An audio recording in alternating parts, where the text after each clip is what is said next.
Ximena, te saludamos desde Canal 12. Buen día, ¿cómo estás? Buen día, ¿cómo estás, Lagarto?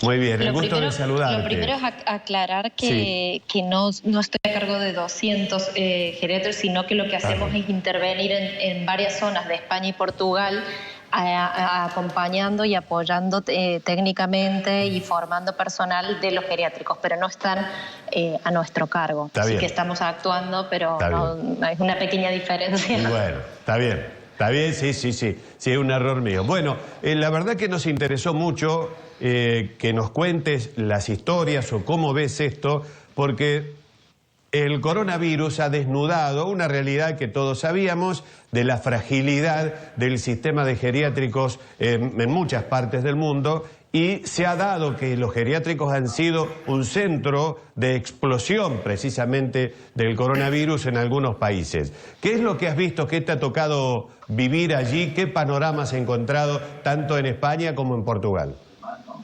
Exactamente, el problema sobre todo que tienen las residencias de ancianos o geriátricos, como se dice en Argentina, es que no son instituciones que sean medicalizadas. Entonces, al no tener atención médica, cuando hay una epidemia, es muy complicado que pueda adaptarse el sistema a la respuesta. En el caso de España, dependen de trabajo y asuntos sociales, y eso ha hecho que hubiera una demora en la adaptación al sistema.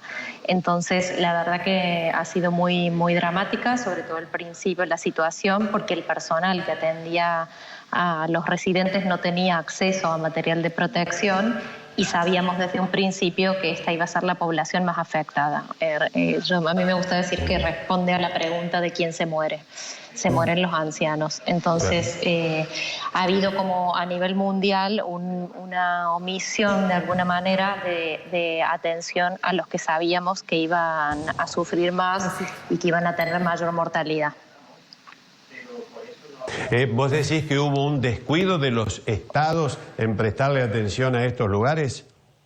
Desde luego se pusieron recursos en el sistema hospitalario, en los cuidados intensivos, y no se movilizaron los mismos recursos en las residencias de ancianos. Y esto por la razón que se tuvo mucho que ver la estructura, que yo creo que en Argentina es igual, de que no pertenecen al sistema hospitalario ni de centros de salud, y eso hace que sea muy complicado.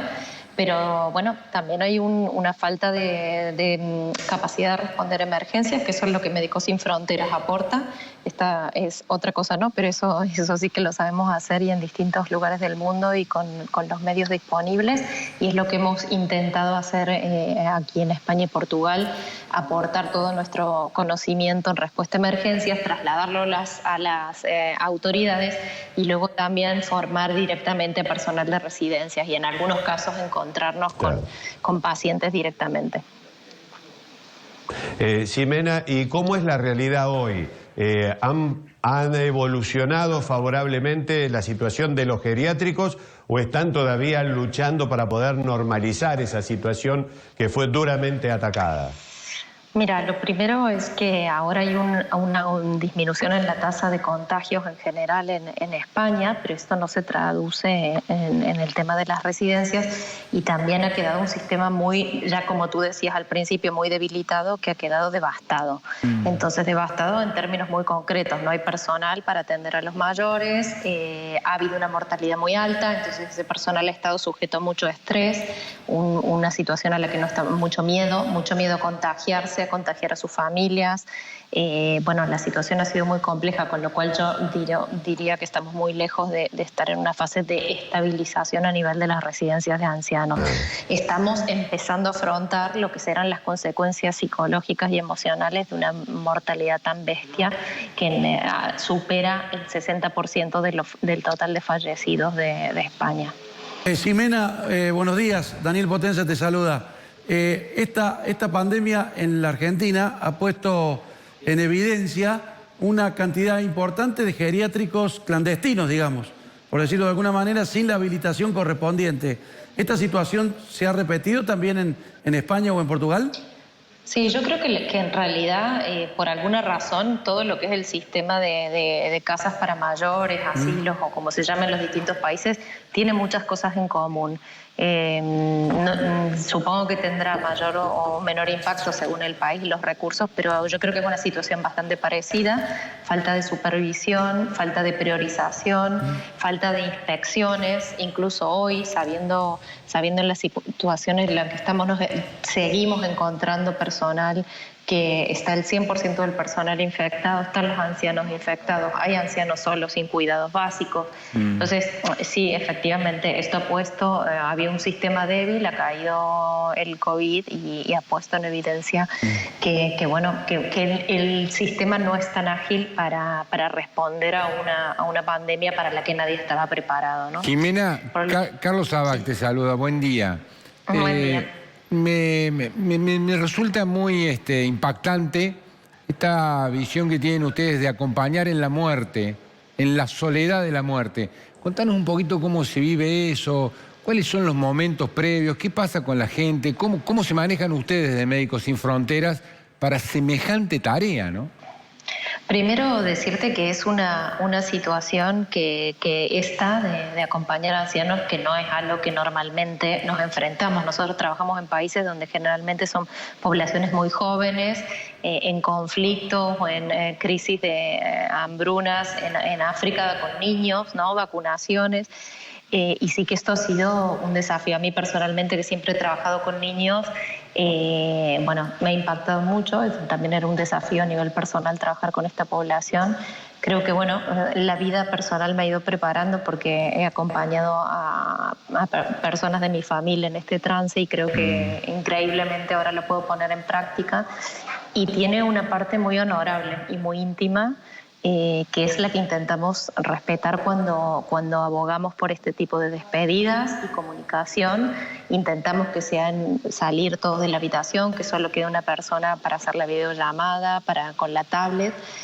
Intentamos que sea lo más íntimo, porque son momentos donde realmente padres e hijos, esposas y esposos, sobrinos y tíos, se dicen cosas que quizás nunca se habían dicho, ¿no? Y entonces propiciamos ese momento, incluso cuando no están conscientes de decirle, esta puede ser la última oportunidad que tengas de decirle algo a tu padre, a tu hermano, y aprovéchala, porque aunque parezca que no te escucha, te escucha. Y fue muy impresionante ver cómo gente que estaba inconsciente, algunos se despertaban, se incorporaban, hablaban, y luego también, una imagen que fue sobre la que he escrito, que es cómo te tomaban de la mano, ¿no? Como si fueras tú, la persona del otro lado del teléfono. Y esto yo creo que a mí personalmente me ha impactado mucho. Lo considero realmente que esta tarea de acompañar y cuidar a los ancianos en esta situación de tanto miedo, son mucho miedo y mucha confusión, es algo que médicamente creo que es una de las cosas más importantes que he hecho en mi carrera. Y sigo haciendo. En lo personal, Jimena, ¿qué te ha causado más dolor en cuanto a la cuestión espiritual? ¿Un niño que se muere de hambre en África o un anciano que se muere pobre, solo y olvidado? Las dos son igual de devastadoras. La única diferencia que yo creo que tienen es que cuando estás en un contexto donde no hay recursos, o sea, la muerte de un niño por hambre es una cosa terrible, pero de alguna manera te encuentras en un contexto donde ves que no hay posibilidades o que no tienes al alcance de la mano la comida o lo que sea. En el caso de Europa, de este sistema en el que vivimos, ver que los recursos no estaban puestos en tiempo y forma donde tenían que estar, te da mucha rabia, muchísima rabia, mucho enojo, mucha impotencia, y también es un poco lo que te motiva a seguir peleando y no darnos por vencidos. O sea, nuestra acción va en varias direcciones, tanto directa en los geriátricos, pero también con las autoridades, intentando movilizar recursos. Ahora estamos entrando en la parte de atención psicosocial de los equipos médicos y de residencia, y de familiares y de residentes, porque los residentes son personas que los han movido mucho, claro, que los han cambiado de sitio, que vuelven de hospital y quizás le ponen en otro sitio. Y todo esto es muy desconcertante para ellos. Así que creo que ahí hay un trabajo también muy importante por hacer. Mi mensaje para Córdoba y para Argentina es, están a tiempo de atajar esto, de poner las medidas necesarias Hay asesoramiento que se está dando en Córdoba sobre este tema a las autoridades de parte de Médicos Sin Fronteras y también podéis encontrar recursos en la web de Médicos Sin Fronteras para este tipo de acciones. Para este tipo. Sí, y yo diría que, no sé, para mí es esto, ¿no? Como haceros ver que aún hay tiempo y que no hay tiempo para demorarse porque los ancianos no tienen tiempo. Exactamente. Bueno, Ximena, te agradezco mucho la gentileza de habernos atendido. Hemos quedado impactados por tu relato y por lo que te toca vivir. La verdad que muy agradecidos por habernos atendido, por habernos hecho comprender esta cruda realidad que te toca vivir a diario y para la que te has preparado. Así que, bueno, nos dejás una lágrima pendiente, la verdad, porque es durísimo, es durísimo. Ojalá Sí, que nosotros puedo consolar. Sí, te escucho. No, sí, puedo consolar un poco también, deciros que sobre todo para las familias que tienen en este momento ancianos en residencias, el personal de las residencias hace un trabajo encomiable, todo ese cariño que no se puede dar porque no pueden hacer visitas, lo están dando ellos, lo están dando las enfermeras, el personal de limpieza, es impresionante la entrega y esto sí que quiero que quede como un mensaje esperanzador, ¿no? Y no de ninguna manera de desesperarse ante esta situación. Bueno, un abrazo muy grande, que sea con suerte, cuídate y bueno, te veremos pronto por aquí, si es que volvés por aquí pronto. Espero. A lo mejor ustedes, apenas se abre el aeropuerto. Ustedes están... Bueno, pero ustedes andan dando vuelta mucho. Tengo mi familia ahí, así que apenas pueda. Bueno, muchas gracias, Ximena, muy amable, muy gentil y felicitaciones por tu trabajo, felicitaciones. Muchas gracias. Bueno, qué bárbaro, qué bárbaro. Bueno, hemos hablado con Ximena Di Lolo, que nos contó lo que se ve adentro.